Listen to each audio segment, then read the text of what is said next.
O egoísmo e o orgulho, suas causas, seus efeitos e os meios de destruí-los. Está bem reconhecido que a maioria das misérias humanas tem a sua fonte no egoísmo dos homens.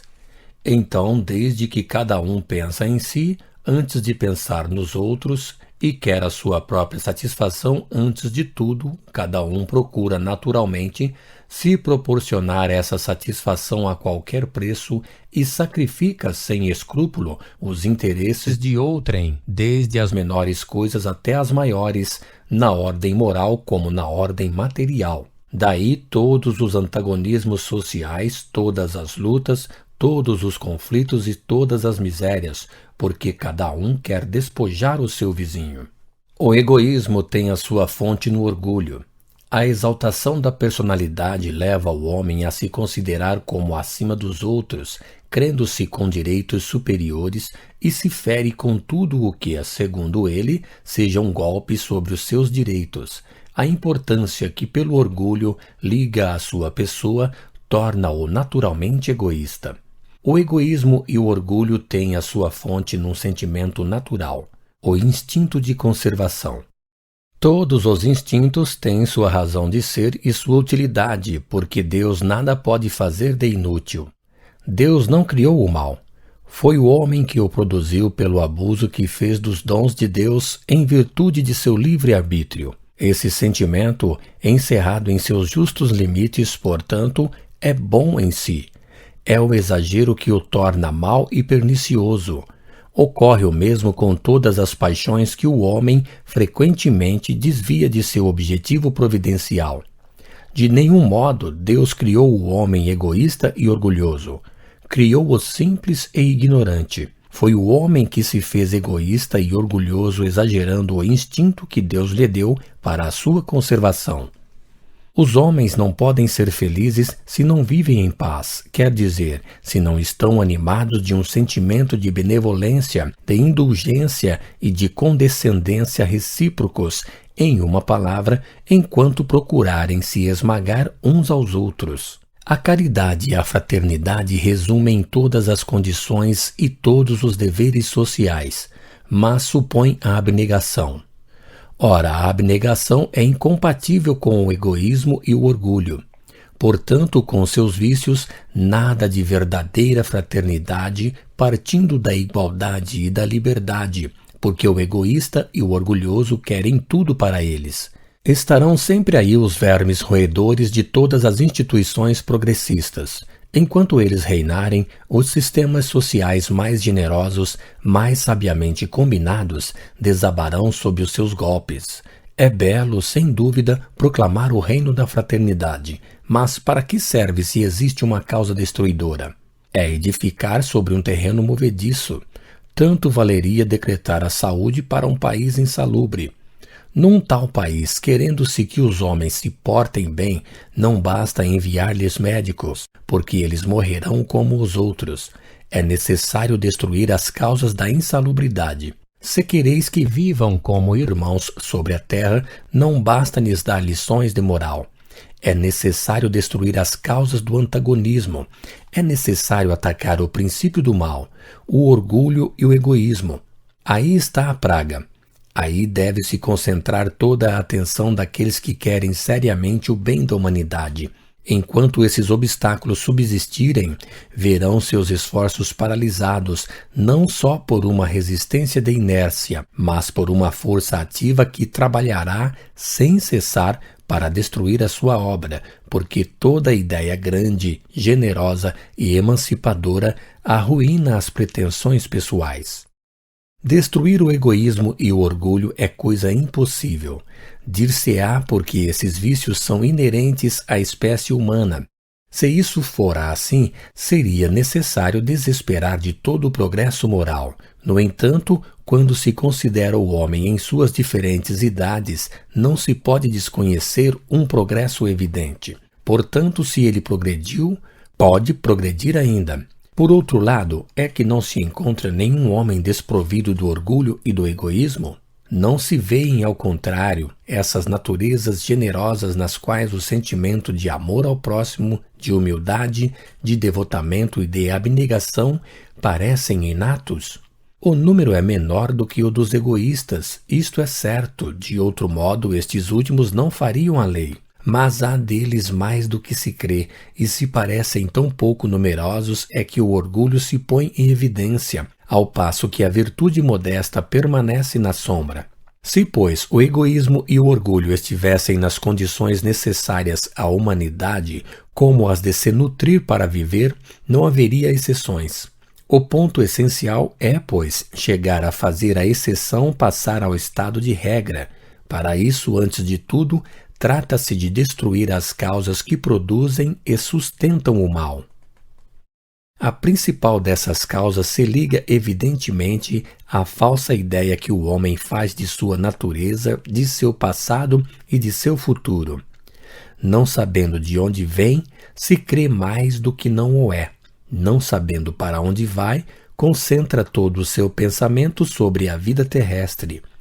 Ele a vê tão agradável quanto possível, quer todas as satisfações, todos os gozos. É porque caminha sem escrúpulos sobre o seu vizinho se este lhe faz obstáculo. Mas para isso é necessário que ele domine. A igualdade daria a outros direitos que quer ter sozinho. A fraternidade lhe imporia sacrifícios que estariam em detrimento de seu bem-estar. A liberdade ele a quer para si e não a concede aos outros, senão quando ela não leve nenhum prejuízo às suas prerrogativas. Tendo cada um as mesmas pretensões, disso resultam conflitos perpétuos, que fazem pagar bem caro alguns dos gozos que venham a se proporcionar. Que o homem se identifique com a vida futura e a sua maneira de ver muda completamente, como a de um indivíduo que não deve permanecer senão poucas horas numa habitação má e que sabe que a sua saída terá outra magnífica para o resto de seus dias. A importância da vida presente, tão triste, tão curta, tão efêmera, se apaga diante do esplendor do futuro infinito que se abre diante dele. A consequência natural, lógica, dessa certeza é a de sacrificar um presente fugidio a um futuro durável, ao passo que antes sacrificava tudo ao presente. Tornando-se a vida futura o seu objetivo, pouco lhe importa ter um pouco mais ou um pouco menos neste. Os interesses mundanos são os acessórios em lugar de serem o principal. Ele trabalha no presente tendo em vista assegurar a sua posição no futuro. Além disso, sabe em que condições pode ser feliz. Pelos interesses mundanos, os homens podem lhe opor obstáculos. É preciso que os afaste e se torna egoísta pela força das coisas. Se leva suas vistas mais alto, para uma felicidade que nenhum homem pode entravar, não tem interesse em esmagar ninguém, e o egoísmo não tem mais objeto, mas resta-lhe sempre o estímulo do orgulho. A causa do orgulho está na crença que o homem tem de sua superioridade individual, e é aqui que se faz sentir ainda a influência da concentração do pensamento sobre a vida terrestre. No homem que nada vê diante dele, nada depois dele, nada acima dele, o sentimento da personalidade o arrebata e o orgulho não tem nenhum contrapeso. A incredulidade não só não possui nenhum meio de combater o orgulho, mas o estimula e lhe dá razão negando a existência de um poder superior à humanidade. O incrédulo não crê senão em si mesmo. É, pois, natural que ele tenha orgulho, ao passo que, nos golpes que o atingem, ele não vê senão o acaso e se endireita. Aquele que tem a fé vê a mão de Deus e se inclina. Crer em Deus e na vida futura é, pois, a primeira condição para moderar o orgulho, mas isso não basta. Ao lado do futuro é preciso ver o passado para se fazer uma ideia justa do presente. Para que o orgulhoso cesse de crer em sua superioridade, é preciso lhe provar que ele não é mais do que os outros e que os outros são tanto quanto ele, que a igualdade é um fato e não simplesmente uma bela teoria filosófica. Verdades que ressaltam da pré-existência da alma e da reencarnação. Sem a pré-existência da alma, o homem é levado a crer que Deus o beneficiou excepcionalmente quando crê em Deus. Quando não crê, rende graças ao acaso e ao seu próprio mérito. A pré-existência, iniciando-o na vida anterior da alma, lhe ensina a distinguir a vida espiritual infinita da vida corpórea temporária. Sabe por aí que as almas saem iguais das mãos do Criador, que têm um mesmo ponto de partida e um mesmo objetivo que todas devem alcançar em mais ou menos tempo segundo seus esforços, que ele mesmo não chegou ao que é senão depois de ter, por muito tempo e penosamente, vegetado como os outros nos graus inferiores, que não há entre as mais atrasadas e as mais avançadas senão uma questão de tempo, que as vantagens de nascimento são puramente corpóreas e independentes do espírito, que o simples proletário pode, numa outra existência, nascer sobre um trono e o mais poderoso renascer proletário. Se não considera senão a vida corpórea, vê as desigualdades sociais do momento. Elas o ferem, mas se leva seus olhares sobre o conjunto da vida do espírito, sobre o passado e sobre o futuro, desde o ponto de partida até o ponto de chegada, essas desigualdades se apagam e reconhece que Deus não favoreceu a nenhum de seus filhos em prejuízo dos outros, que fez parte igual a cada um e não aplanou o caminho mais para uns do que para outros, que aquele que é menos avançado do que a ele sobre a terra pode chegar antes dele se trabalha mais do que ele pelo seu aperfeiçoamento. Reconhece, enfim, que cada um, não chegando senão pelos seus esforços pessoais, o princípio de igualdade se acha ser, assim, um princípio de justiça e uma lei da natureza diante das quais cai o orgulho do privilégio. A reencarnação, provando que os espíritos podem renascer em diferentes condições sociais, seja como expiação, seja como prova, ensina que naquele que se trata com desdém, pode-se encontrar um homem que foi nosso superior ou nosso igual numa outra existência, um amigo ou um parente.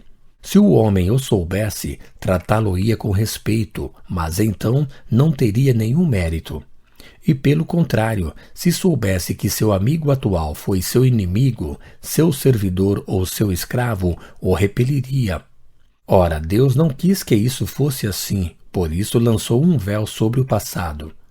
Desta maneira, o homem é levado a ver em todos irmãos e seus iguais. Daí uma base natural para a fraternidade. Sabendo que ele mesmo poderá ser tratado como houver tratado os outros, a caridade se torna um dever e uma necessidade fundados sobre a própria natureza. Jesus colocou o princípio da caridade, da igualdade e da fraternidade. Fez dele uma condição expressa de salvação, mas estava reservado à terceira manifestação da vontade de Deus, ao Espiritismo, pelo conhecimento que dá da vida espiritual, pelos horizontes novos que descobre e as leis que revela, sancionar esse princípio, provando que não é somente uma doutrina moral, mas uma lei da natureza e que está no interesse do homem praticá-lo. Ora, ele o praticará quando, cessando de ver no presente o começo e o fim, compreenderá a solidariedade que existe entre o presente, o passado e o futuro. No campo imenso do infinito que o Espiritismo lhe faz entrever, sua importância pessoal se anula. Compreende que sozinho não é nada e nada pode, que todos têm necessidade uns dos outros, duplo revés para o seu orgulho e o seu egoísmo. Mas para isso lhe é necessária a fé, sem a qual ficará forçosamente na rotina do presente. Não a fé cega que foge da luz, restringe as ideias e por isso mesmo mantém o egoísmo, mas a fé inteligente, racionada, que quer a claridade e não as trevas, que rasga temerariamente o véu dos mistérios e alarga o horizonte. É essa fé primeiro elemento de todo o progresso que o Espiritismo lhe traz. Fé robusta porque está fundada sobre a experiência e os fatos, porque lhe dá provas palpáveis da imortalidade de sua alma, lhe ensina de onde vem, para onde vai e por que está sobre a terra, porque, enfim, ela fixa suas ideias incertas sobre seu passado e sobre seu futuro. Uma vez entrado largamente nesse caminho, o egoísmo e o orgulho, não tendo mais as mesmas causas de superexcitação, se extinguirão pouco a pouco por falta de objetivo e de alimento, e todas as relações sociais se modificarão sob o império da caridade e da fraternidade bem compreendidas. Isso pode chegar por uma mudança brusca? Não, isso é impossível. Nada é brusco na natureza. Jamais a saúde se torna subitamente em uma doença. Entre a doença e a saúde há sempre a convalescença. O homem não pode, pois, instantaneamente mudar seu ponto de vista e levar os seus olhares da terra ao céu. O infinito o confunde e o ofusca. É-lhe necessário o tempo para assimilar as ideias novas. O Espiritismo é, sem contradita, o mais poderoso elemento moralizador, porque mina o egoísmo e o orgulho pela base, dando um ponto de apoio à moral. Fez milagres de conversões. Não são ainda, é verdade, senão cuidados individuais e frequentemente parciais.